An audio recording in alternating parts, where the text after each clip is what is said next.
Me llamo Millie Porter, tengo 27 años y soy sargento de primera clase del Ejército de los Estados Unidos. El día que me concedieron el corazón púrpura, mi madrastra, Linda, usó una silla plegable de metal para romperme el brazo delante de cientos de soldados. El sonido del hueso al romperse fue más fuerte que los aplausos, pero lo que más me dolió fue la frase que siseó mientras caía. Una frase que ni siquiera el enemigo en Kandahar se había atrevido a decirme. ¿Quién te crees que eres? ¿Te pones ese traje y te crees mejor que nosotros? Sigues siendo un porteador de pacotilla. Ella, mi padre y su precioso hijo rieron triunfantes. No sabían que el general de 3 estrellas al que acababa de ayudar tenía un archivo que podría enterrar viva a toda su familia. Cuéntenme a qué hora escuchan esta historia en los comentarios. Dale a me gusta y suscríbete si alguna vez te han humillado públicamente las mismas personas por las que te sacrificaste. La justicia está llegando. El peso del uniforme militar, la vestidura azul como la llamamos, es algo a lo que uno nunca se acostumbra. Es un peso formal y restrictivo con una larga historia. La lana es gruesa, el corte es preciso y te obliga a erguirte. En ese escenario, bajo las cálidas e implacables luces del auditorio de Fort Stewart, sentí cada hilo. Pero el verdadero peso era el pequeño metal en forma de corazón prendido justo encima de mi bolsillo izquierdo. El corazón púrpura. Lo sentía más pesado que mi rifle, más pesado que mi mochila, más pesado que el recuerdo de la explosión que lo obligó a hacerlo. Una oleada de aplausos corteses y respetuosos me inundó desde el mar de soldados uniformados y sus familias. Por un fugaz instante, una frágil sensación de orgullo me inundó el pecho. Este era el momento del que hablan en el entrenamiento básico. El momento que supuestamente hace que valga la pena todas las noches de insomnio, las agotadoras marchas y el terror del combate. Esto fue una validación, esto fue un honor, pero mi honor se sentía vacío y mi orgullo era una isla solitaria. Mis ojos recorrieron a la multitud y los encontré en la tercera fila. Mi familia, Linda, mi madrastra, tenía la cabeza inclinada hacia mi medio hermano, Kyle. No podía oír sus palabras, pero no me hacía falta. Vi el susurro conspirativo, la forma en que sus labios se curvaron en una sonrisa burlona que Kyle imitó a la perfección. No estaban mirando a un soldado siendo condecorado, estaban viendo un espectáculo de circo, una tediosa espera antes de poder llegar al buffet. Y luego estaba mi padre, Daniel. No los miraba a ellos, ni a mí. Miraba fijamente sus propios zapatos lustrados, como si contuvieran las respuestas del universo. Su postura era un reflejo de una indiferencia practicada, una negativa total a participar en mi momento. En ese instante, comprendí la dolorosa verdad. Estaba en un escenario rodeado de desconocidos que veían a un héroe, mientras que mi propia familia, mi público de honor designado, no veía más que una molestia. La ceremonia concluyó cuando bajé. El general Robert Hayes, la leyenda de 3 estrellas que me había colocado la medalla en el pecho, dio un paso vacilante. Era un hombre mayor, y la larga ceremonia claramente le había pasado factura. Mi entrenamiento se activó automáticamente. Extendí la mano y la sujeté con firmeza su codo. «Tranquilo, general», dije en voz baja. Fue un simple acto de respeto, un acto reflejo, pero desde la tercera fila fue un crimen imperdonable. Un siseo agudo atravesó los aplausos que se apagaban. «Otra vez dando un espectáculo», dijo Linda, con un veneno ácido y familiar. Para ella, mi amabilidad era una actuación, mi respeto, una farsa diseñada para hacerla quedar mal. Giré la cabeza justo a tiempo para verla levantarse del asiento. La agradable sonrisa de religiosa que mostraba al público se había desvanecido, reemplazada por una máscara de envidia pura y sin adulterar. No caminaba. Caminaba a grandes zancadas, avanzando con la determinación de una depredadora por el pasillo. Su perfume barato de farmacia, un aroma floral empalagoso, llegó un segundo antes que ella. En ese momento supe que la cacería había comenzado y que yo era la presa. El tiempo parecía deformarse, alargándose y ralentizándose. La vi tomar una silla plegable de metal del final de una fila. Las luces fluorescentes del auditorio se reflejaban en la estructura de acero mientras la levantaba. No hubo vacilación en su movimiento ni un atisbo de duda. Fue deliberado. Fue un veredicto. Mi cuerpo reaccionó antes de que mi mente pudiera procesar la traición. Levanté el brazo izquierdo para protegerme la cabeza, un bloqueo desesperado e instintivo. El impacto fue una explosión de dolor nauseabundo e incandescente. Hubo un sonido horriblemente íntimo que se me quedaría grabado en la memoria para siempre. No fue un crujido fuerte como en las películas, fue un chasquido denso, húmedo y fibroso. El sonido de mi propio hueso de la navaja cediendo bajo la fuerza del golpe. Fue un sonido más fuerte y obsceno que cualquier explosión que hubiera escuchado en Afganistán. Silenció toda la sala. El jadeo colectivo de 200 personas absorbió el oxígeno del aire. Me desplomé en el suelo y el mundo se convirtió en una mancha vertiginosa de rostros borrosos y luces brillantes. Pero la agonía física no fue nada comparada con las palabras que siguieron. Mientras yacía allí, agarrando mi brazo destrozado, Linda se paró sobre mí, con la silla aún en la mano, y me lanzó la maldición que había esperado lanzar toda su vida. ¿Quién te crees que eres? ¡Puta!, siseó, con una voz baja y venenosa, dirigida solo a mí, pero que resonó en el silencio sepulcral del pasillo. Te pones ese disfraz y te crees mejor que nosotros, sigues siendo solo basura de portero. Basura. Las palabras no solo me insultaron, me definieron. Eran las etiquetas que habían grabado en mi alma desde niño. Su propósito era despojarme del uniforme, el rango, la armadura, y recordarme que en su mundo nunca sería más que la suciedad en sus zapatos. Lo más horrible no fue el hueso roto, ni las palabras viles, fue lo que sucedió después. A través de la neblina de dolor, oí una carcajada aguda y cruel. Era Kyle. Reía con genuino deleite desenfrenado, con el rostro radiante de satisfacción mientras veía a su hermana mayor retorcerse de dolor y humillación. Y entonces mis ojos se encontraron con mi padre.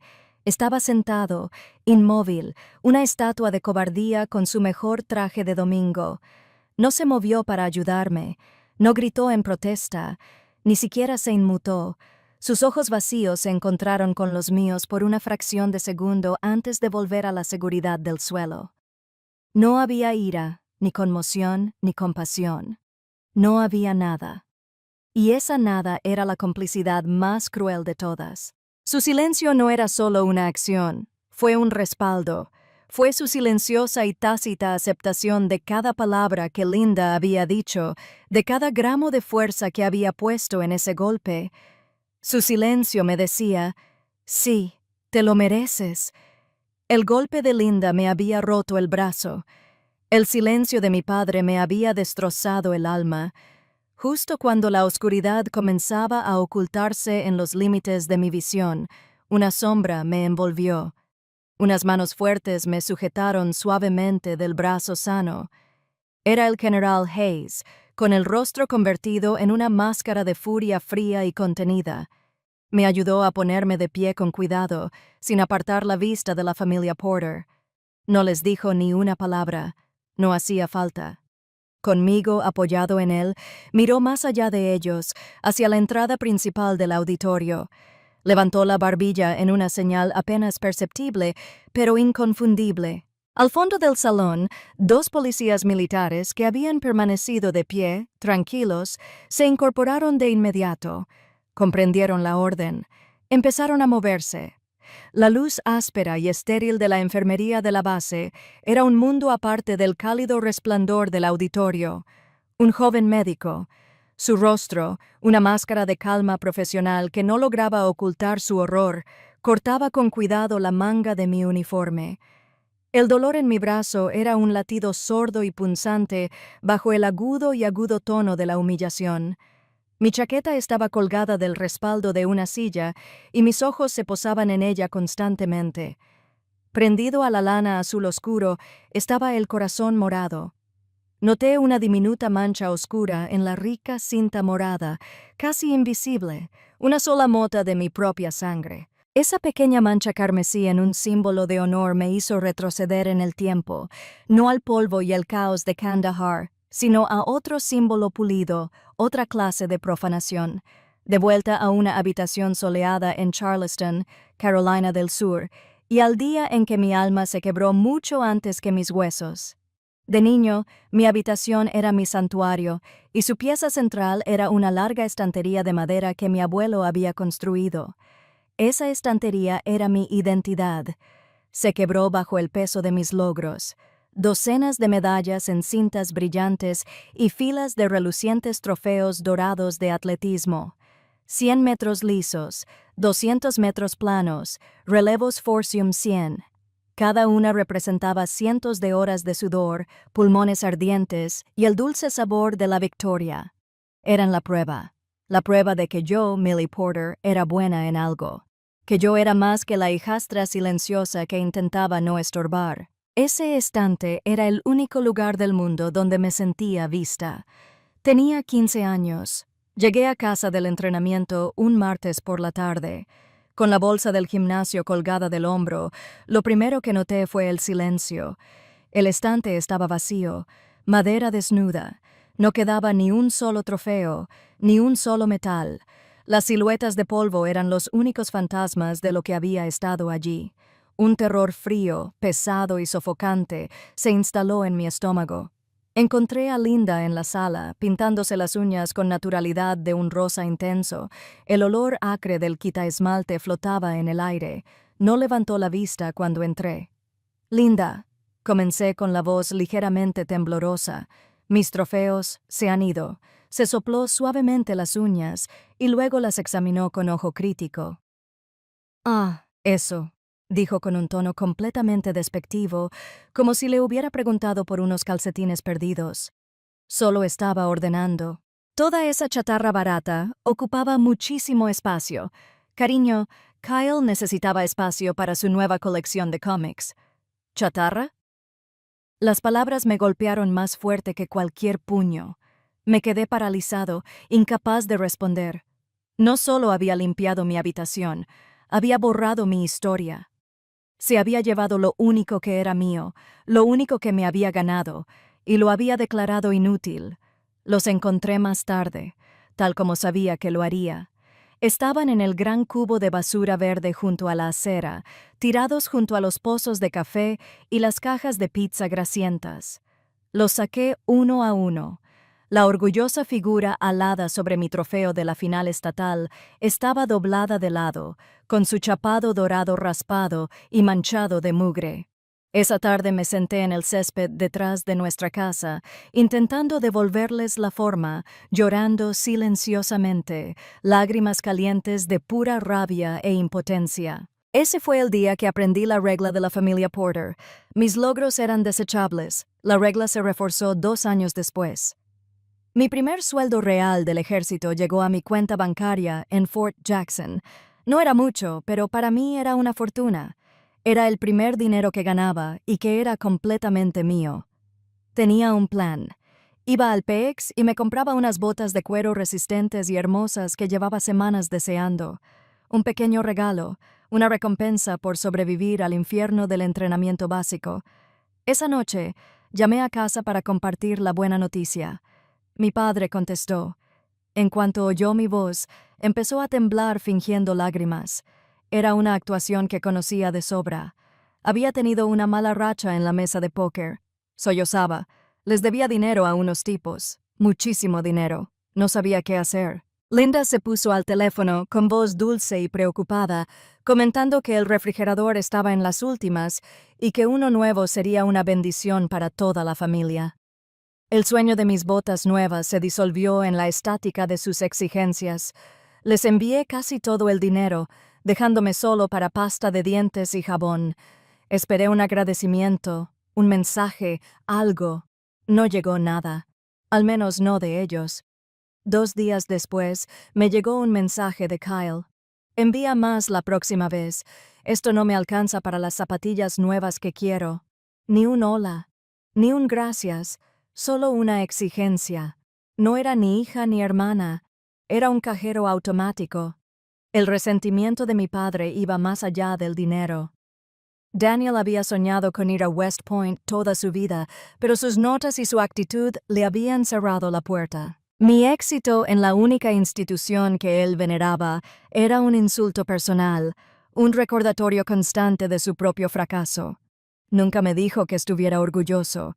En cambio, se tomaba unas cervezas en mis visitas a casa y la amargura se desbordaba. El ejército es diferente ahora. Arrastraba las palabras, mirando la tele, nunca a mí. Se llevan mujeres. No era así en mi época. Era más duro entonces. Nunca podía mirarme a los ojos cuando llevaba el uniforme. Miraba mis botas, mi insignia, la pared detrás de mí, cualquier cosa menos mi cara. Mi uniforme no era motivo de orgullo para él.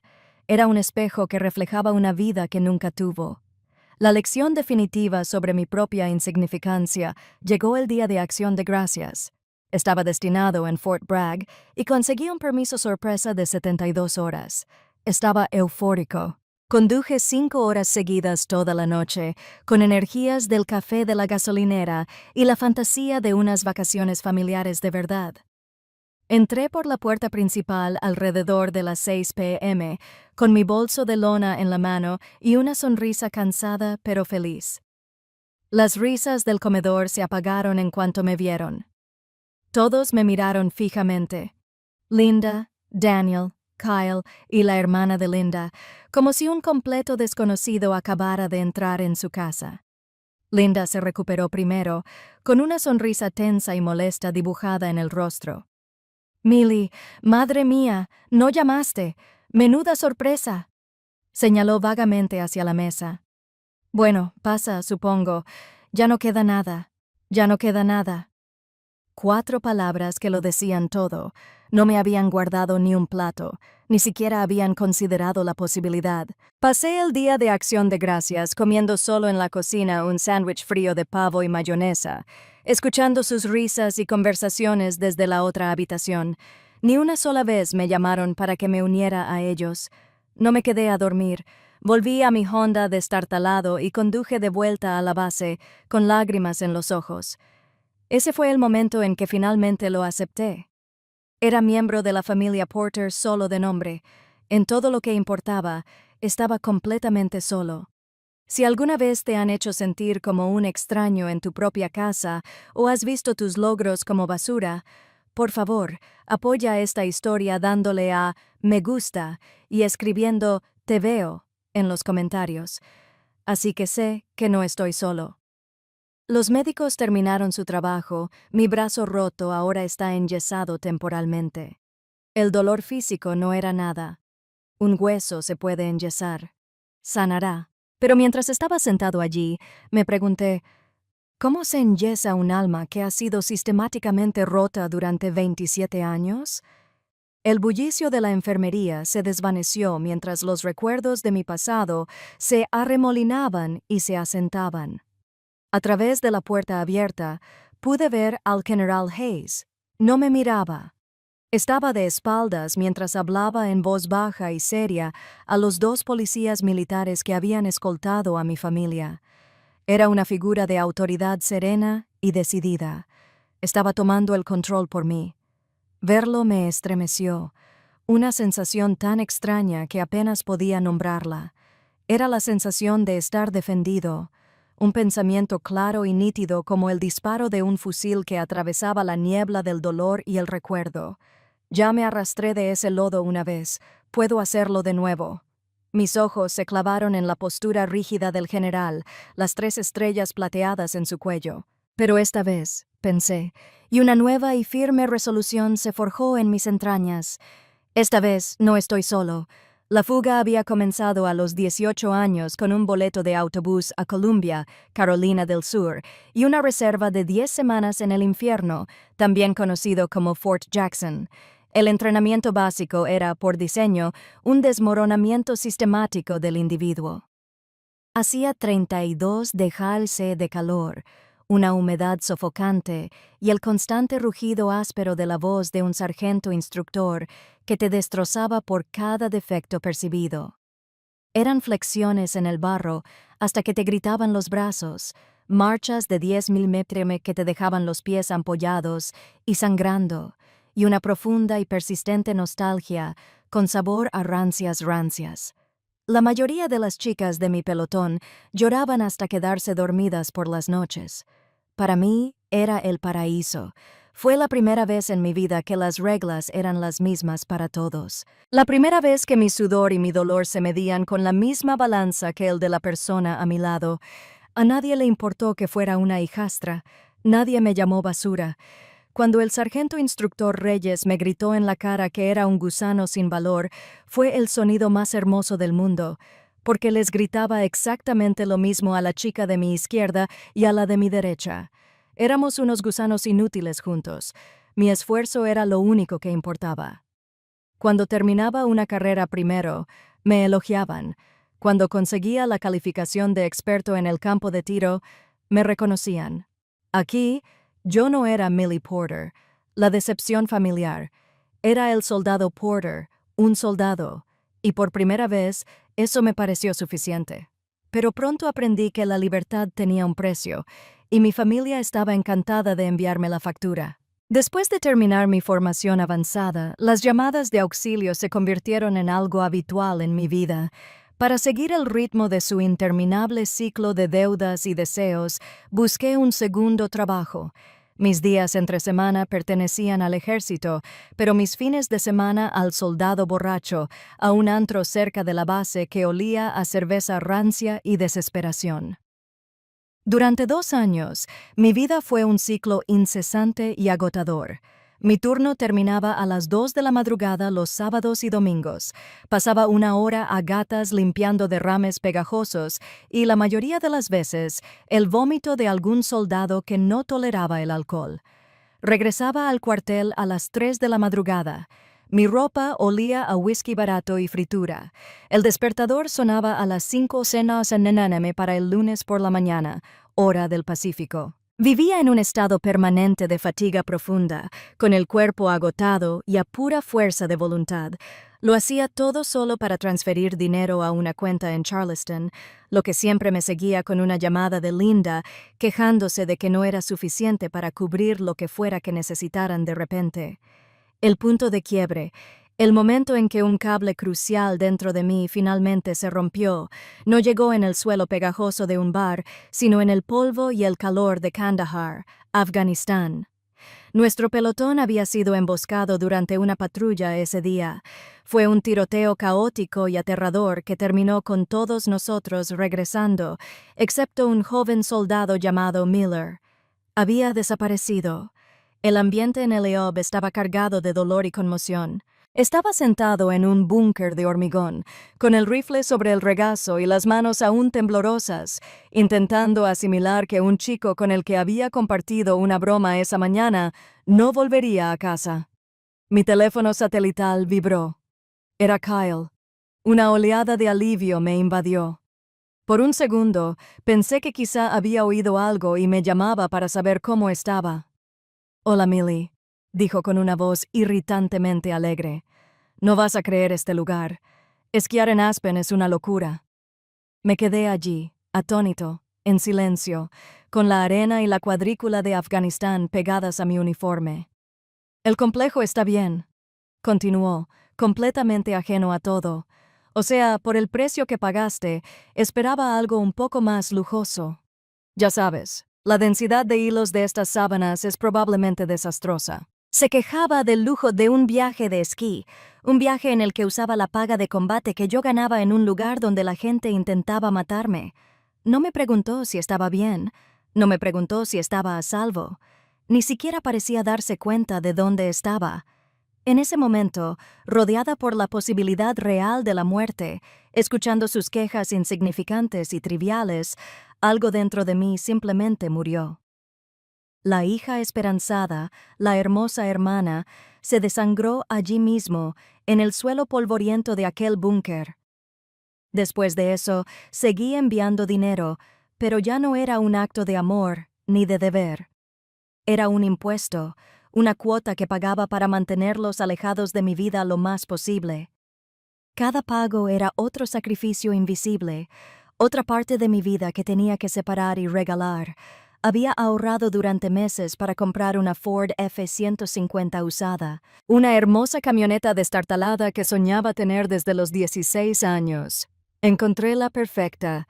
El día que iba a comprarla, Linda me llamó llorando por una gotera en el techo. El fondo para el camión se convirtió en el fondo para el techo. Una semana después, publicó un álbum de fotos en Facebook titulado Nuestro nuevo oasis en el patio, mostrando un nuevo juego de patio de mimbre de primera calidad con cojines de felpa. No había techo nuevo. Mi mejor amiga, Sarah, se casó en Ohio. Se suponía que yo sería su dama de honor. 2 semanas antes de la boda, Kyle llamó presa del pánico. Había agotado sus tarjetas de crédito y recibía cartas amenazantes. Si no lo ayudaba, decía, su vida estaría arruinada. Revisé mi cuenta bancaria. Podía pagar el billete de avión a Ohio o pagar su deuda. No podía hacer ambas cosas. Vi a mi mejor amigo casarse en una videollamada borrosa, inventando la excusa de no poder pedir permiso. Le envié el dinero a Kyle, nunca volvió a mencionarlo. Cada sacrificio fue absorbido por un vacío de derecho. Cada parte de mi vida que les di fue simplemente consumida sin una palabra de agradecimiento, y siempre, siempre estaban hambrientos de más. No solo me rompieron el brazo en ese auditorio, llevaban años destrozándome la vida, y yo se lo permití. El general Hayes vio a los policías militares de rostro adusto tomar a mi padre, a Linda y a Kyle de los brazos y escoltarlos con firmeza hacia la salida del auditorio.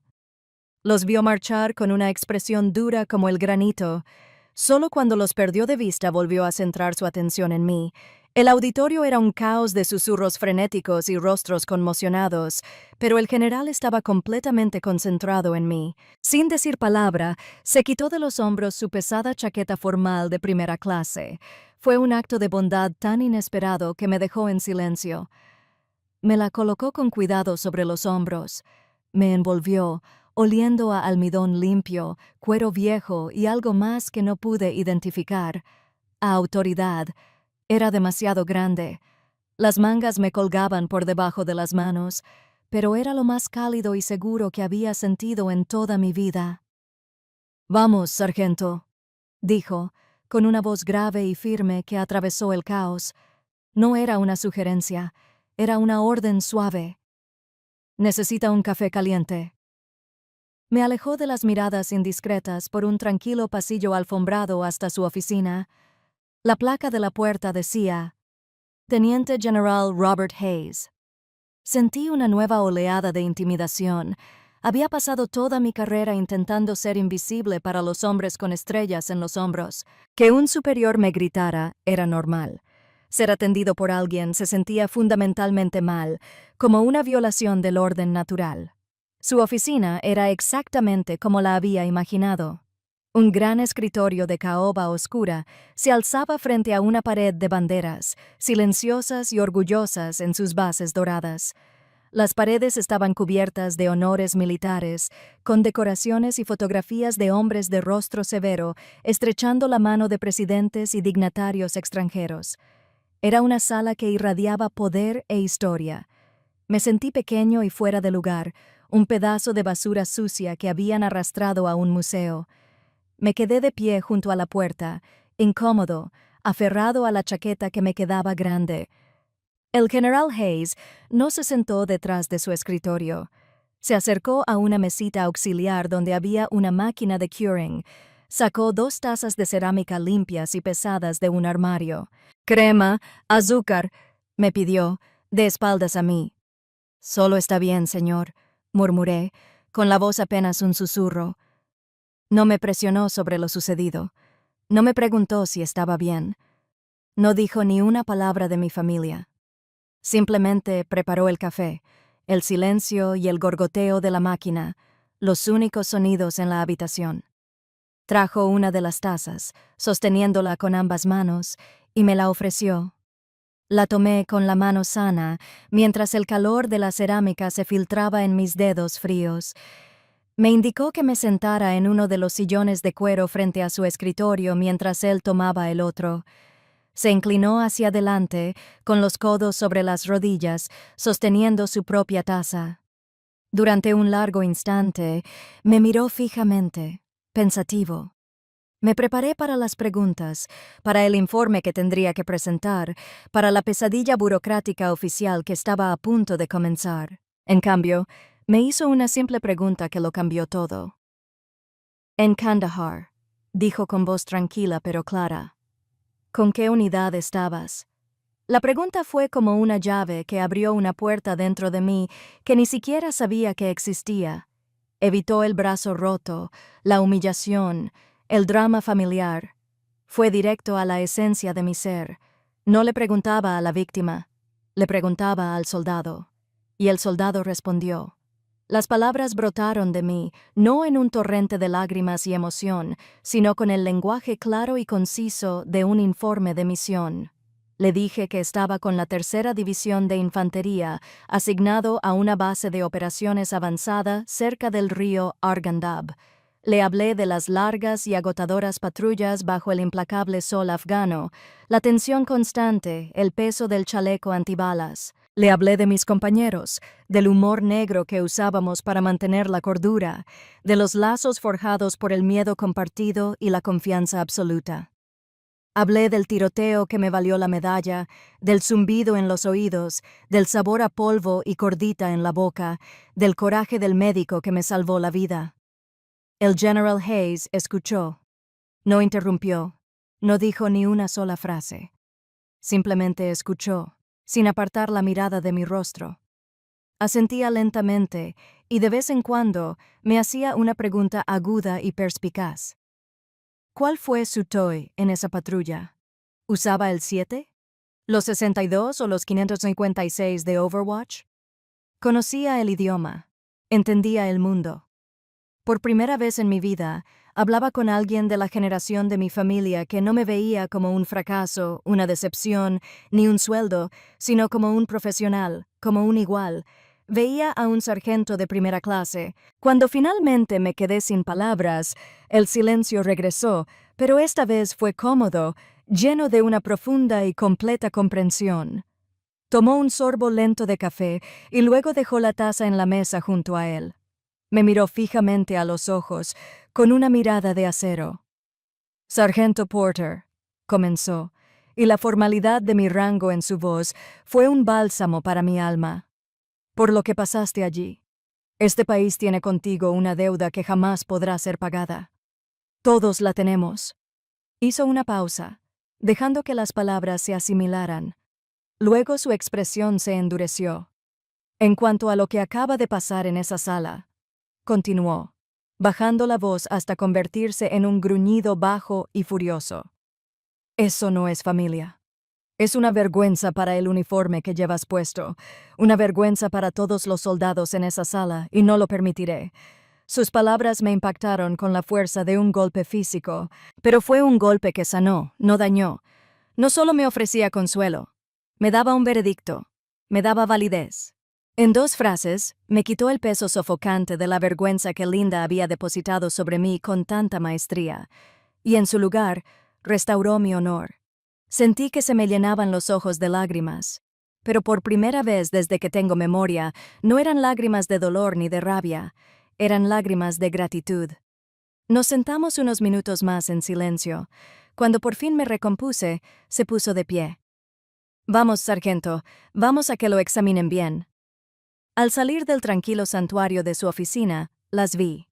De pie, incómodos, en el pasillo había un pequeño grupo de soldados de mi unidad, el sargento Evans, el cabo Díaz y el especialista Riggs. No me miraban, fingían interés en un tablón de anuncios en la pared, pero sabía que me esperaban. No dijeron mucho, no hacía falta. Evans dio un paso al frente. «¡Qué día tan duro, sargento!», dijo con brusquedad, y me puso una barra de chocolate Hershey's en la mano sana. Díaz, un chico duro del Bronx que rara vez hablaba, simplemente me dio una palmadita suave y firme en el hombro sano. Riggs asintió, sus ojos expresando todo lo que las palabras no podían. No era la sangre lo que nos unía. Era algo más fuerte. Eran las dificultades compartidas, la lealtad y el respeto inquebrantable. Eran mi familia. En ese momento, de pie en un pasillo silencioso de Fort Stewart, con un brazo roto y una chaqueta de general sobre los hombros, finalmente comprendí la verdad. Nunca había estado realmente solo. Simplemente había estado buscando a mi familia en los lugares equivocados. La calidez de la oficina del general se desvaneció al entrar en la habitación contigua. No era una oficina, era un esquife. Una instalación de información compartimentada y sensible. Una caja insonorizada y sin ventanas donde el ejército descubre a sus enemigos. Un nudo de miedo me apretó el estómago. Esto era más que un brazo roto. 2 hombres vestidos de civil esperaban. Se presentaron como agentes de contrainteligencia del ejército, C. Sus rostros eran neutrales. Sus ojos carecían de la compasión que había visto en los demás. Estaban allí buscando información. Me sentaron en una mesa metálica sencilla. La entrevista comenzó de forma extraña, no con la agresión, sino con llamadas telefónicas. El sargento Porter, el agente de mayor edad, comenzó. En los últimos 18 meses, ¿ha hablado con alguien que diga ser periodista o investigador que estudie la vida familiar militar? La pregunta fue tan específica que me tomó un momento. Entonces me vino un recuerdo. Sí, un par de veces, dije lentamente. Linda solía llamar emocionadísima diciendo que algún escritor quería entrevistar a un soldado de verdad. Dijo que sería bueno que la gente comprendiera nuestro sacrificio. Los agentes intercambiaron una mirada que casi no recuerdo. ¿Y de qué hablaron?, preguntó el más joven. Encogí mi hombro sano. Nada importante, cosas genéricas. Preguntaron cómo era una mañana típica en la base PT. Desayuno en el DFAC. Preguntas benignas. Benigno, repitió el agente mayor, anotándolo. ¿Alguna vez preguntaron sobre horarios de patrulla, rutinas operativas? Algo así, admití, con una inquietud que me removía las entrañas. Una de ellas me preguntó si solíamos patrullar las mismas zonas para forjar una relación con la comunidad local. Le di la respuesta clásica sobre cómo ganarse el apoyo de la comunidad. No le di cuadrículas ni nada clasificado. Pensé que había sido cuidadoso con la seguridad operativa, pero un escalofrío me recorrió la espalda. La siguiente fase de la entrevista fue como un ataque. El agente más joven giró su portátil hacia mí. En la pantalla había una serie de extractos bancarios de mi padre. ¿Conoce la situación financiera de su padre, sargento?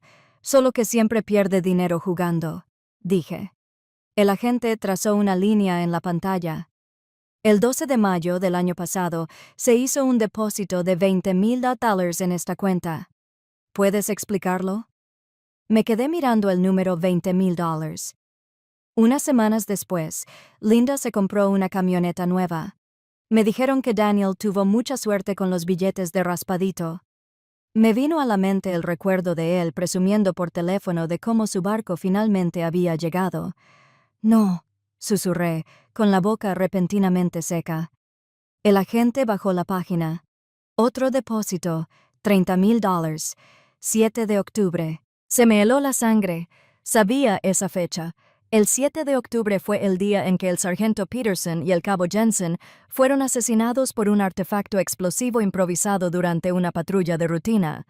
Un artefacto explosivo improvisado colocado en una ruta que habíamos usado una docena de veces sin incidentes. El agente seguía desplazándose. Cada depósito cuantioso e inexplicable, cada vez que mi padre había ganado la lotería. Se alineaban con una precisión escalofriante para un día sombrío en el calendario de mi unidad.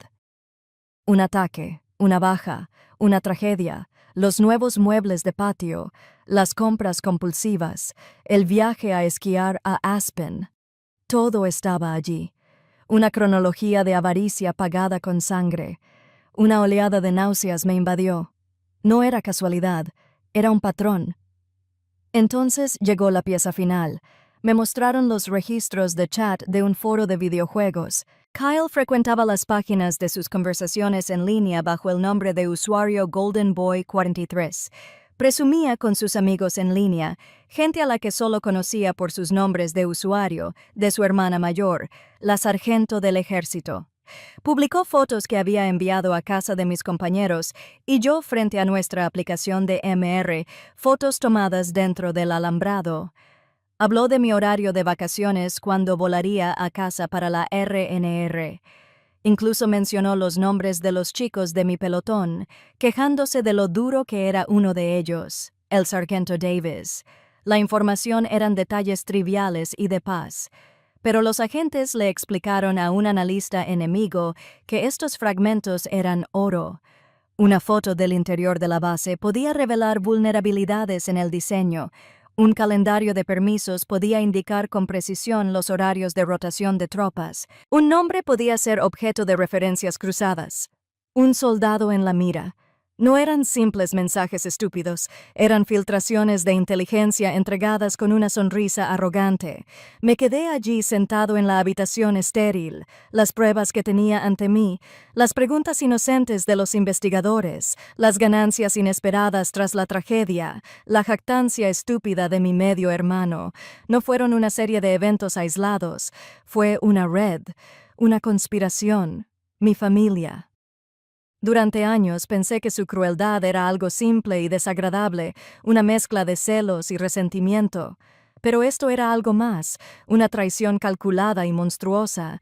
No solo me habían usado por mi dinero, habían usado mi servicio, mi patriotismo, mi vida como mercancía, mi deseo de ser una buena hija, de responder a sus preguntas, de compartir mi vida con ellos. Lo habían convertido en un arma en mi contra. Había sido su espía involuntaria. El dolor en mi brazo era un dolor distante e insignificante. No era nada, una herida limpia. Era una herida profunda y séptica. No solo me habían quitado el dinero, habían vendido mi seguridad, habían vendido la seguridad de mis hermanos y hermanas de armas, habían vendido a mi país. Los agentes terminaron sus preguntas y me dejaron solo en la silenciosa sala. El hueso roto fue una lesión trivial. El verdadero daño fue el agujero irregular que acababan de abrir en el centro de mi vida. Unos minutos después, la pesada puerta se abrió y el general Hayes entró con el rostro sombrío. El aire estaba cargado del horror de lo que ahora ambos conocíamos. Se sentó frente a mí en la mesa de metal. Finalmente, colocó un delgado archivo manila sobre la mesa. Era aterrador en su simplicidad. «Sargento», dijo en voz baja y grave, «necesitamos su ayuda. Hay detalles en sus llamadas a casa que debemos aclarar. Esto es mucho peor de lo que cree». Dentro de las frías y estériles paredes de la CIF, pensé que lo peor había pasado. Pensé que el horror había llegado a su punto álgido. Estaba equivocado. El agente C mayor deslizó un último trozo de papel sobre la mesa metálica. No era un documento. Era una fotografía. Se me cortó la respiración. Era una foto espontánea tomada en una tarde soleada en Kandahar. Un joven sonriente, de mirada amable y una mancha de grasa en la mejilla, me mostraba pacientemente cómo desatascar mi rifle M4. Sargento Mark Davis. Era un buen hombre, un gran suboficial, paciente, justo y un férreo protector con sus soldados. Estaba a menos de 3 metros de mí cuando explotó el artefacto explosivo improvisado. La misma emboscada que me envió a casa con una conmoción cerebral y una pierna llena de metralla. La misma emboscada que envió a Mark a casa en un ataúd cubierto con una bandera. 2 días antes del ataque al pelotón del sargento Davis, dijo el agente con voz desprovista de emoción, un último pago de $50,000 fue transferido a la cuenta de su padre. Deslizó un extracto bancario junto a la foto. La fecha brillaba en el papel como un isótopo radiactivo. 48 horas. Tenemos razones para creer que la información sobre la ruta de patrullaje, una ruta que su unidad había usado varias veces y que consideraba segura, fue compartida por un familiar. Compartida. Vendida. Al contemplar la sonrisa de Mark, el peso monstruoso de su traición me impactó. Antes de ese momento, el dolor había sido personal. Era mi brazo roto, mi dinero robado, mis trofeos de desecho, mis vacaciones solitarias, todo giraba en torno a mí. Pero esto ya no se trataba de mí, se trataba de Mark. Se trataba de su esposa, que ahora era viuda, de sus 2 hijas pequeñas que crecerían sin padre. Se trataba de honor. Se trataba de una línea que se había cruzado y de la que no había vuelta atrás. El dolor dentro de mí, el dolor personal y egoísta, se desvaneció en un instante, dejando tras de sí algo limpio, puro y aterrador: la furia de un soldado. Esto ya no era una riña familiar, era traición. Mi teléfono vibró en el bolsillo de la chaqueta del general que aún llevaba puesta. Lo saqué. El identificador de llamadas decía Linda. Una oleada de puro asco me invadió. Miré a los agentes, luego al general Hayes. Él simplemente asintió. Contesté la llamada y la puse en altavoz. Millie, cariño, gracias a Dios. La voz de Linda era una actuación aguda y melosa de pánico fingido. Cariño, ¿dónde estás? Esta horrible policía militar nos está acosando. Nos han quitado los teléfonos. Nos están haciendo preguntas terribles. Tienes que venir aquí y decirles que todo esto es un gran malentendido. Un malentendido. Me quedé mirando la foto de Mark. Miré la fecha del extracto bancario. Un malentendido. Sabes que te quiero, Millie. Podía decirlo, con la voz llena de ese falso cariño que siempre usaba cuando quería algo. Somos familia. Solo tienes que aclarar todo esto. Las palabras «te quiero» de la mujer que me rompió el brazo. La mujer cuya avaricia había enterrado a Mark Davis fue la gota que colmó el vaso. Fue la última gota de veneno en una copa que llevaba años llena. Un interruptor se activó en mi interior. Los años de sufrimiento silencioso, de morderme la lengua, de aceptar lo inaceptable, todo terminó. Pero no grité, no me enfurecí. Mi voz, al salir, fue aterradoramente tranquila. Era la voz de un soldado en los momentos previos a una pelea, cuando toda emoción desaparece, dejando solo una concentración fría y letal. «No eres mi madre», dije, cada palabra como un fragmento de hielo perfectamente formado.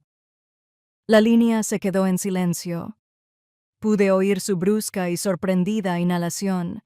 Y esto, continué, sin que mi voz temblara, no es un malentendido, fue una decisión, y tú la elegiste. Colgué la llamada antes de que pudiera decir otra mentira. Coloqué el teléfono boca abajo sobre la mesa con un suave clic.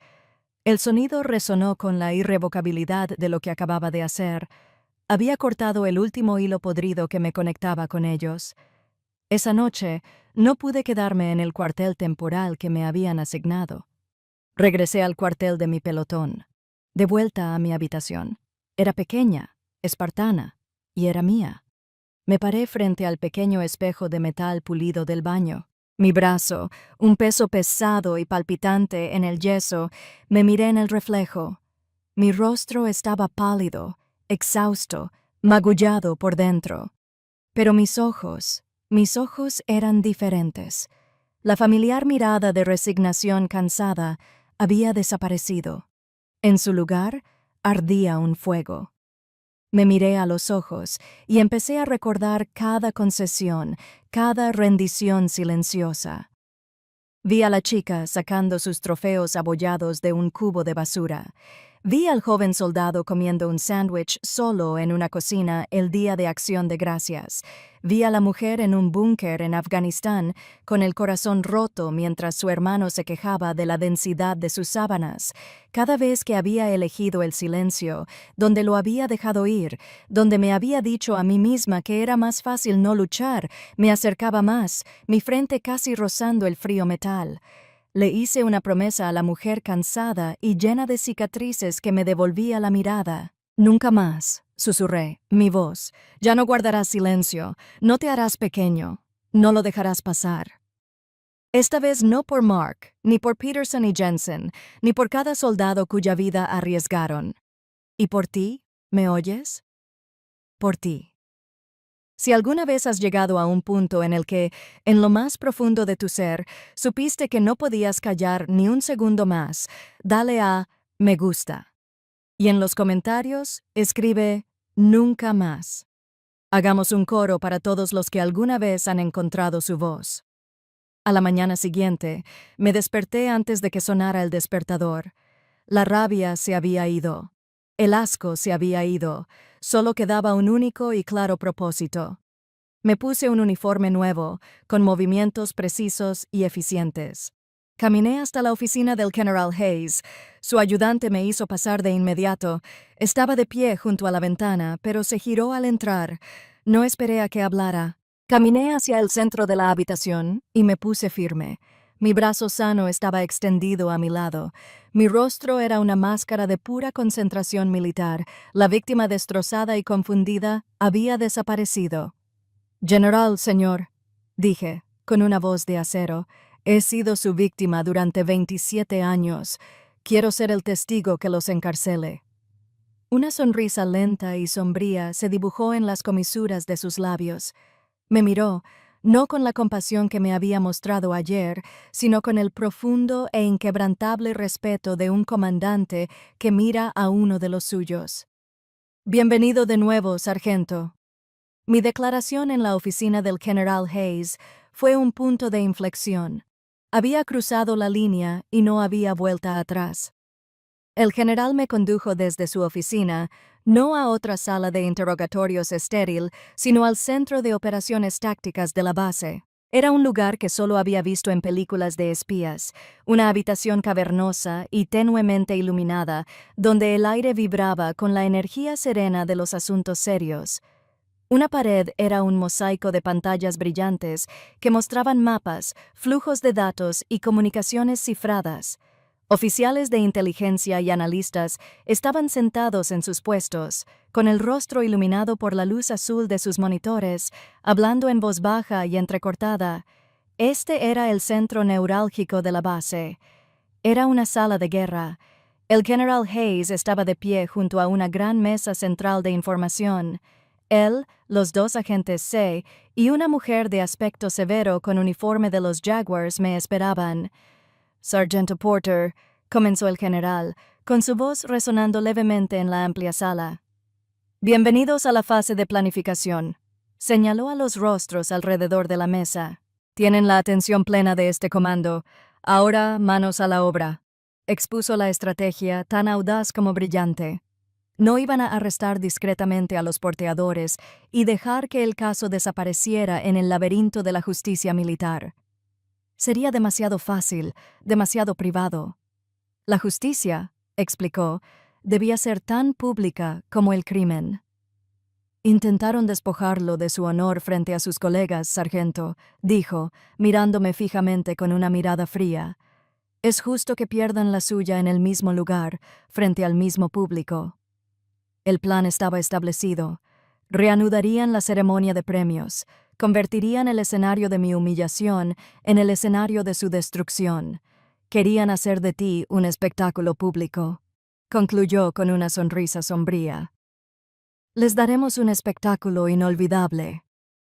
Durante la siguiente hora, me explicaron su caso.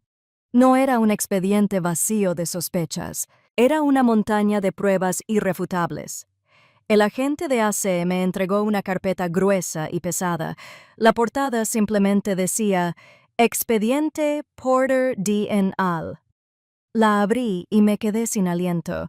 Estaba todo allí, un retrato meticuloso y contundente de su traición. No eran solo los extractos bancarios lo que ya había visto, era mucho más. Había transcripciones de grabaciones de audio, granuladas pero inconfundibles, de Linda hablando por teléfono con su agente extranjero. Su voz pasaba del dulce tono de señora de iglesia que usaba conmigo a un susurro codicioso y conspirador mientras negociaba precios por información. Había correos electrónicos impresos que Daniel había enviado desde una computadora en la Biblioteca Pública de Charleston, con direcciones IP y marcas de tiempo perfectamente registradas. Había usado un lenguaje codificado para quejarse del costo de las reparaciones de su viejo barco pesquero en mensajes que claramente buscaban vender horarios de patrulla. Incluso encontraron una declaración jurada de un amigo local de Kyle, un joven aterrorizado que admitió que Kyle le había ofrecido $500 por detalles sobre el programa de despliegue de su hermano de otra unidad en Fort Stewart. La evidencia era una jaula de hierro. Mi testimonio, mi dolor, ya no era solo una historia. Era la llave que cerraba la puerta. Por primera vez sentí que el suelo se afianzaba bajo mis pies. Ya no se trataba solo de mis sentimientos, se trataba de hechos. Hechos duros, fríos e innegables. Mi arma no era solo la verdad, era la verdad documentada, sellada y contrastada. Luego vino la preparación. El oficial del JAG, un mayor astuto y sensato llamado Hansen, se sentó conmigo en una pequeña sala de reuniones durante horas. Su trabajo consistía en convertir mis 27 años de dolor emocional y caótico en un testimonio claro, conciso y contundente. No estamos contando una historia triste. Sargento, me dijo con voz firme, pero no cruel. Estamos presentando pruebas. Usted es el testigo principal. Su testimonio debe ser veraz, preciso e inquebrantable. Lo ensayamos una y otra vez. La primera vez que intenté contar la historia de los trofeos, se me quebró la voz. La ira impotente de la joven de 15 años afloraba a la superficie. La mayor Hansen me detuvo. De nuevo, dijo con calma, solo los hechos. ¿Qué pasó? ¿Quién estaba allí? ¿Qué se dijo? Dejando de lado la emoción, dejando que los hechos hagan el trabajo. Lo hicimos una y otra vez. Con cada repetición, algo cambiaba dentro de mí. El temblor de mi voz desapareció. El nudo en mi garganta se disolvió. Ya no hablaba como una hija herida, reviviendo un recuerdo doloroso. Hablaba como la sargento de primera clase Millie Porter, presentando un informe claro, veraz y contundente sobre toda una vida de abuso. El dolor seguía ahí, pero ya no me controlaba. Había tomado la metralla que me habían incrustado en el alma y la estaba forjando como un arma. La última pieza del plan era la más crucial, el cebo. Su arrogancia es su principal vulnerabilidad, había dicho el general Hayes en la sala de guerra. Creen que han ganado, la usaremos. Hizo que una oficial de su estado mayor, una mujer de voz amable y tranquilizadora, llamara a Linda. Escuché la grabación después. El oficial explicó que, tras una revisión exhaustiva, el ejército había concluido que el incidente en la ceremonia era un asunto familiar privado y que se retiraban todos los cargos en su contra. Además, yo había expresado mi profundo pesar y quería disculparme públicamente con ellos en la ceremonia de reconciliación. Una reconciliación familiar plena. La reacción de Linda fue exactamente la que habíamos previsto. Se mostró engreída, triunfante y condescendientemente amable. Bueno, ya era hora de que entrara en razón, había dicho. Por supuesto, aceptamos sus disculpas. Estaremos allí. Los conocía también. La idea de que yo, la desafiante, finalmente sanara y me obligara a disculparme públicamente sería una droga irresistible. No vendrían a reconciliarse, vendrían a regodearse, vendrían a presenciar mi rendición pública final para saborear su victoria definitiva frente a toda la comunidad a la que habían engañado durante tanto tiempo, y ese sería su último error. Esa noche, se publicó un anuncio oficial en los tablones de anuncios digitales de la base y se leyó en voz alta durante la formación vespertina. Atención a todo el personal. La ceremonia de premiación de hace 2 días se reanudará mañana a las 8:09 horas en el auditorio principal. La asistencia es obligatoria para todo el personal disponible y sus familias. El teniente general Hayes pronunciará un discurso formal de suma importancia. La trampa estaba preparada, los jugadores se estaban posicionando, la batalla estaba a punto de comenzar, y por primera vez en mi vida estaba listo para ello. El auditorio estaba abarrotado. Un silencio tenso y expectante impregnaba el aire. Todos los soldados que no estaban en servicio esencial estaban allí, con sus familias a su lado. Les habían dicho que el general tenía un anuncio crucial, pero el nerviosismo en la sala sugería que sabían que se trataba de algo más. Me quedé al borde del escenario, con el brazo enyesado de blanco, mi uniforme de gala impecable. Desde mi posición privilegiada, los vi entrar. La familia Porter entró, no con vergüenza, sino con un aire de triunfo insoportable. Linda abrió el camino, una visión con un traje rosa pastel y la cabeza bien alta. Incluso se detuvo para sonreír y saludar a un conocido, la imagen perfecta de un miembro respetado de la comunidad. Mi padre la seguía, con los hombros ligeramente encorvados, pero una sonrisa de alivio en el rostro. Y luego llegó Kyle, pavoneándose con sus zapatillas caras, mirando a su alrededor como si fuera el dueño del lugar. Ocuparon sus asientos en la primera fila, reservada especialmente para ellos, y se recostaron, esperando a que comenzara el espectáculo. Estaban allí por su carne. Estaban allí para verme. La hija rebelde se disculpó públicamente y les rogó perdón. Su arrogancia era algo tangible, un perfume empalagoso que llenaba el aire a su alrededor. Mi mirada se cruzó con la de Linda al otro lado de la habitación. Me dedicó una pequeña sonrisa triunfal, una mirada que decía, «Ves, siempre gano». No me inmuté, no aparté la mirada, simplemente le sostuve la mirada, y por primera vez no sentí nada, ni miedo, ni ira, solo una fría y distante compasión por la patética y vacía criatura que era. El general Hayes se dirigió al podio. La sala quedó en completo silencio. Ajustó el micrófono, con movimientos tranquilos y pausados. Observó el mar de rostros, recorriendo con la mirada a cada soldado, a cada esposa, a cada hijo. Luego, sus ojos se posaron en la primera fila. «Gracias a todos por estar aquí», comenzó, con una voz potente y de barítono que no necesitaba amplificación. «Nos reunimos hoy para concluir el asunto que se interrumpió tan violentamente hace 2 días». Hizo una pausa, dejando que el peso de sus palabras se asentara. Linda se sintió abatida, con una expresión de satisfacción en el rostro. «Estamos aquí para hablar de honor», continuó el general con la voz endurecida. «Estamos aquí para hablar de sacrificio y de traición». El ambiente en la sala cambió. Este no era el discurso que nadie esperaba.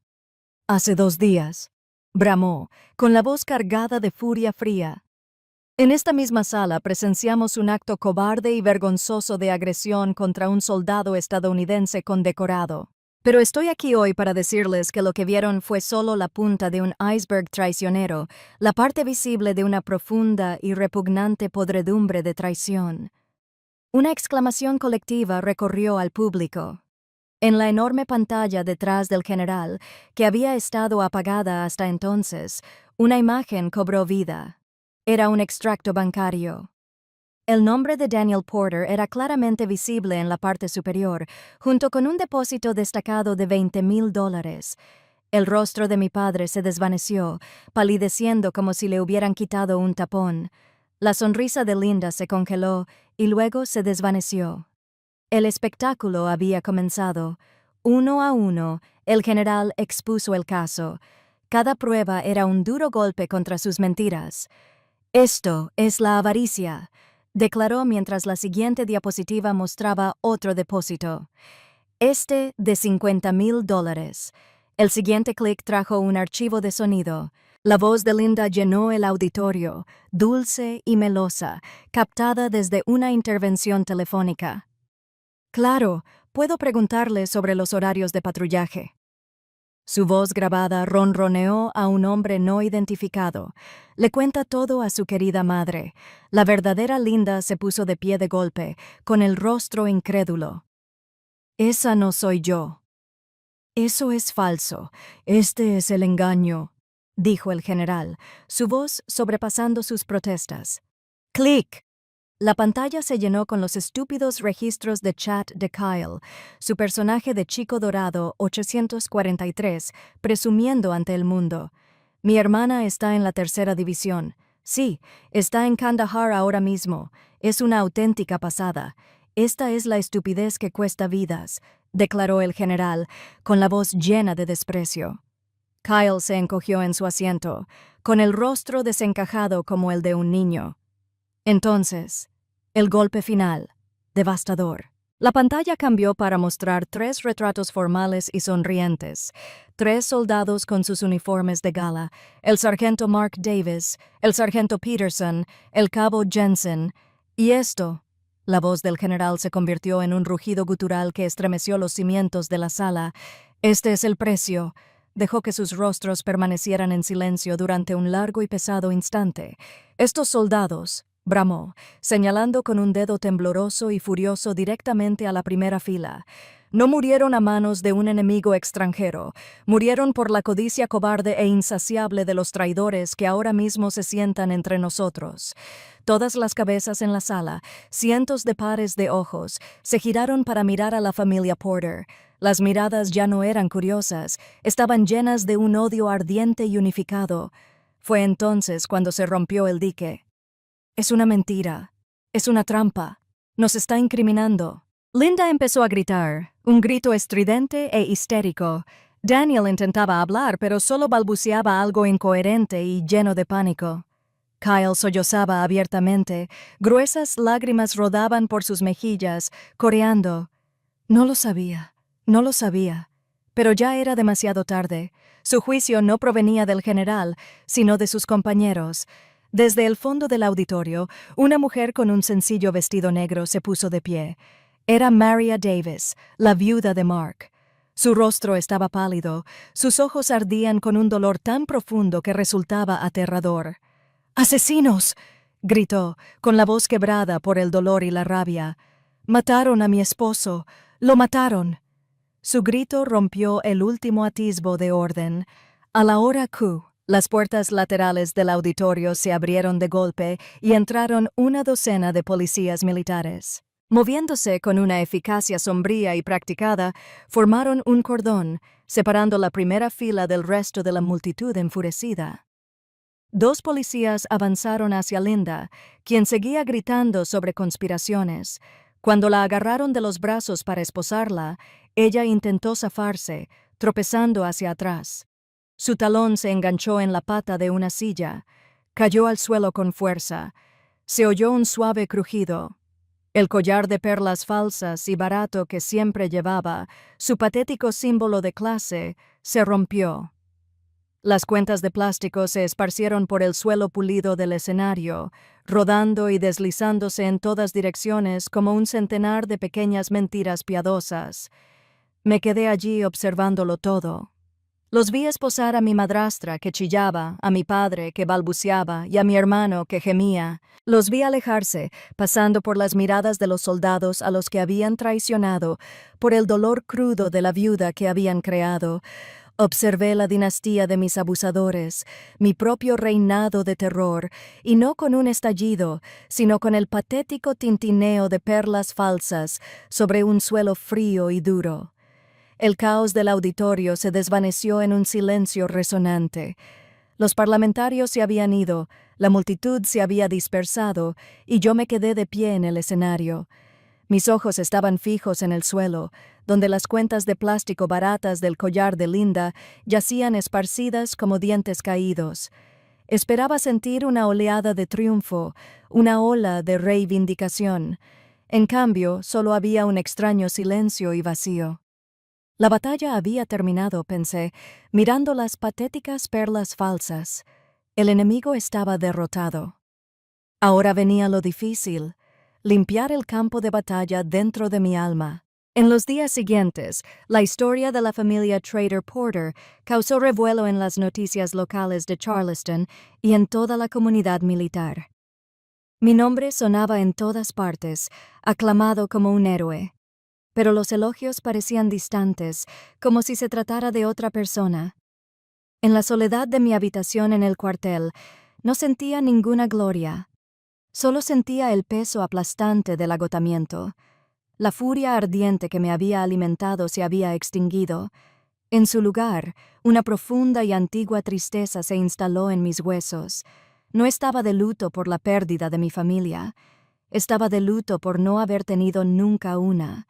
Lloraba por la niña que se esforzó tanto por ganarse su amor, por la joven que sacrificó su felicidad por ellos, por los 27 años que desperdicié esperando que algún día finalmente me vieran.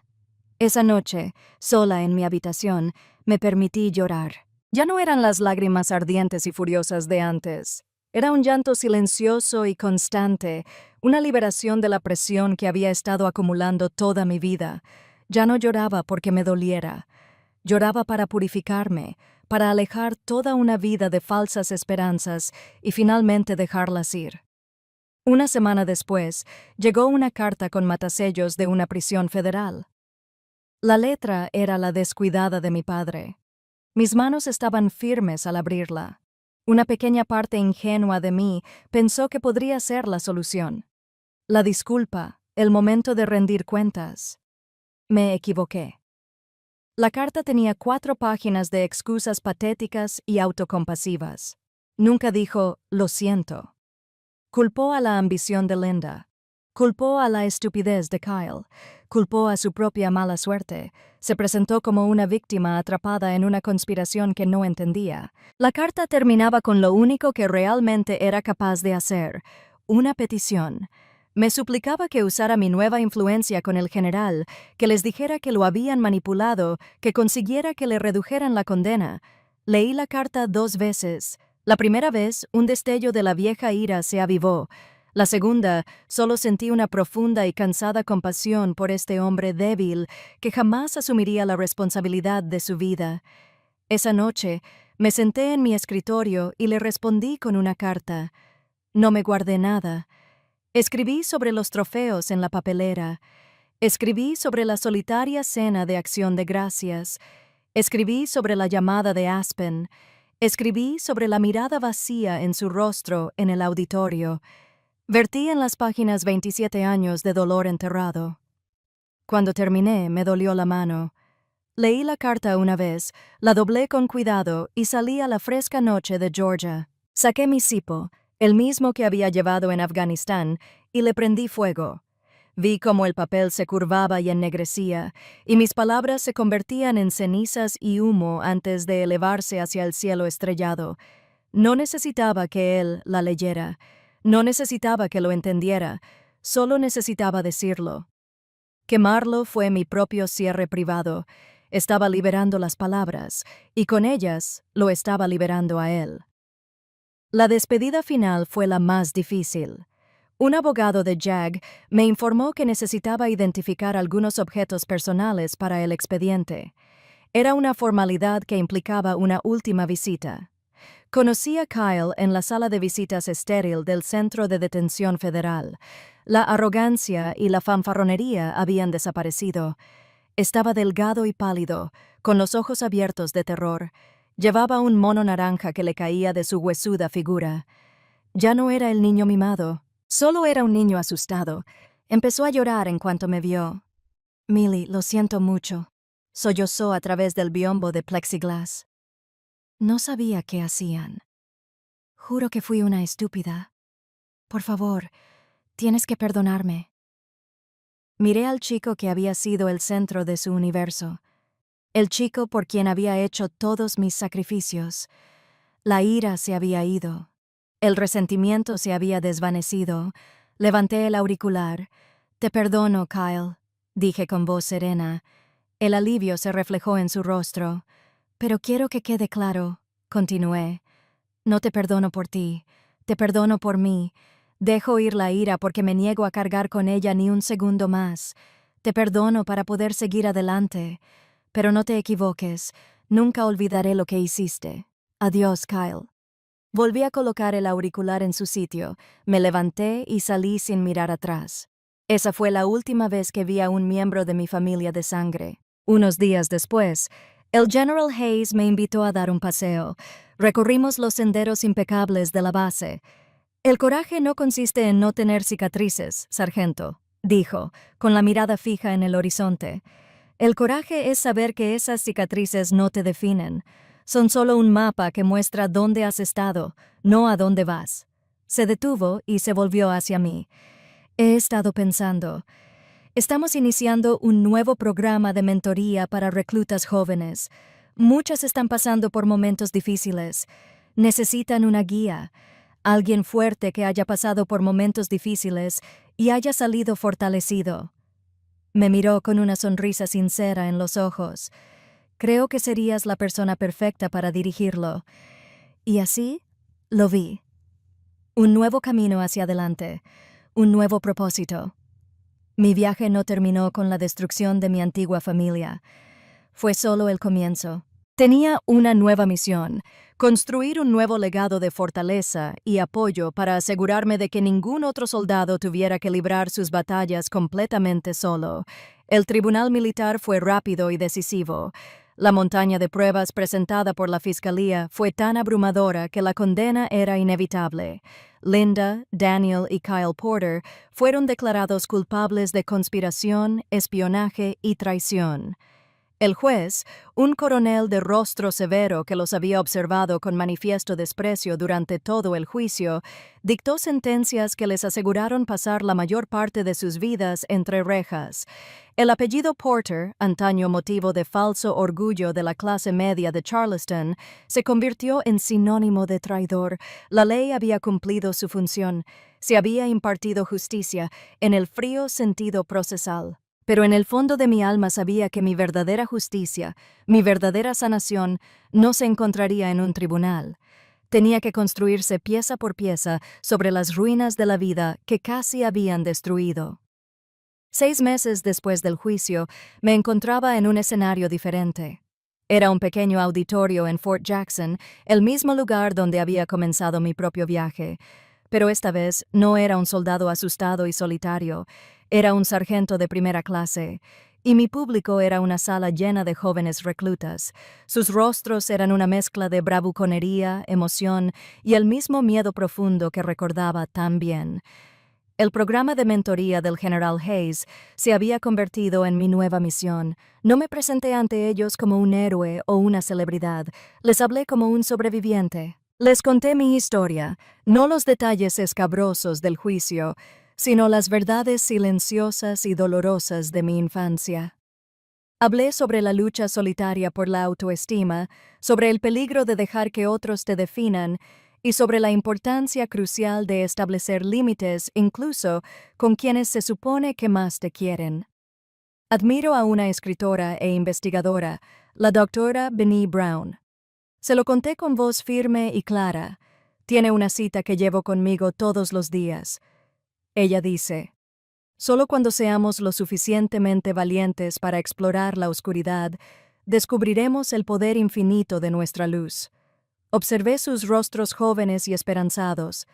El ejército te enseñará a ser físicamente fuerte, pero tu verdadera fuerza, tu resiliencia, surgirá de ser lo suficientemente valiente para enfrentar tu propia oscuridad, y nunca tendrás que hacerlo solo. Después de la charla, un joven soldado, de no más de 19 años, se me acercó. Tenía los ojos rojos de tanto llorar. «Sargento», susurró, con la voz cargada de emoción. «Gracias. Nadie me ha dicho nunca que está bien decirle que no a mi familia». Me abrazó, un abrazo feroz y desesperado, y yo le devolví el abrazo, sintiendo el profundo poder sanador de convertir mis heridas más profundas en el escudo de otra persona. La última parte de mi viaje, mi misión privada, tuvo lugar un año después de aquel primer día terrible en el auditorio. Me encontraba en el frío del amanecer de una fresca mañana de otoño, con el aire oliendo a hojas mojadas y piedra limpia y fría. Estaba en el Cementerio Nacional de Arlington. El sol apenas comenzaba a salir, proyectando largas sombras sobre las interminables colinas ondulantes de lápidas blancas perfectamente alineadas. En la quietud de aquel lugar sagrado, las encontré. 3 tumbas, una junto a la otra. El sargento Mark Davis, el sargento Peterson, el cabo Jensen. Había traído 3 rosas rojas de tallo largo, perfectas. Me arrodillé, presionando las rodillas contra la hierba húmeda y fría, y coloqué una rosa al pie de cada lápida. Tracé el nombre de Mark con los dedos. Las letras grabadas estaban frías contra mi piel. No lloré. El tiempo de las lágrimas había terminado. Me puse de pie, me sacudí las rodillas y me puse firme. Mi mano se levantó bruscamente en un saludo perfecto y preciso. La mantuve allí, una promesa silenciosa a los hombres que yacían bajo la hierba. Un informe final. Misión cumplida. Susurré al tranquilo aire matutino. Descansen tranquilos, hermanos. Su honor ha sido satisfecho. Una suave brisa susurró entre los viejos robles, enviando una lluvia de hojas doradas a mi alrededor. Allí, una profunda sensación de paz me invadió. Una quietud tan profunda y completa que parecía una bendición. El peso que había cargado sobre mis hombros durante 27 años, la carga de su odio, su codicia, sus expectativas. Por fin se había ido. Les cuento esta historia hoy por una razón, y al terminar, quiero que me miren a los ojos. Solía pensar que la familia se trataba de sangre, que era un vínculo inquebrantable con el que se nacía. Para bien o para mal, estaba equivocada. La familia no se trata de sangre, la familia se trata de honor, se trata de lealtad. La familia se trata de quienes te apoyan en la trinchera, no de quienes te empujan a la línea de fuego. Si estás librando tu propia batalla ahora mismo, en una trinchera que se siente solitaria y oscura, quiero que recuerdes esto. No estás solo. Busca a tus camaradas, encuentra a tu familia elegida, a quienes lucharán a tu lado, quienes te respaldarán pase lo que pase. Recuerda que establecer un límite para protegerte no es egoísta, es un acto táctico de supervivencia. Y lo más importante, por favor, recuerda esto. Las cicatrices que llevas, esas que llevas dentro y que nadie más puede ver, no son signos de debilidad, no son algo de lo que avergonzarse, son un mapa. Son la prueba de cada batalla que has librado, son un testimonio de que luchaste y ganaste. Gracias por estar aquí y por escuchar mi historia. Mi guerra en casa por fin ha terminado, pero sé que para muchos de ustedes la batalla continúa. Este canal fue creado para ser un espacio para sobrevivientes, una trinchera digital donde podamos compartir nuestras historias y encontrar fuerzas mutuamente. Si mi experiencia les ha resonado, por favor, denle me gusta para mostrar su apoyo. Suscríbete para unirte a nuestra comunidad y que ningún soldado tenga que luchar solo nunca más. Y en los comentarios, por favor, comparte una palabra de aliento para alguien que pueda necesitarla hoy. Gracias por ser parte de mi grupo.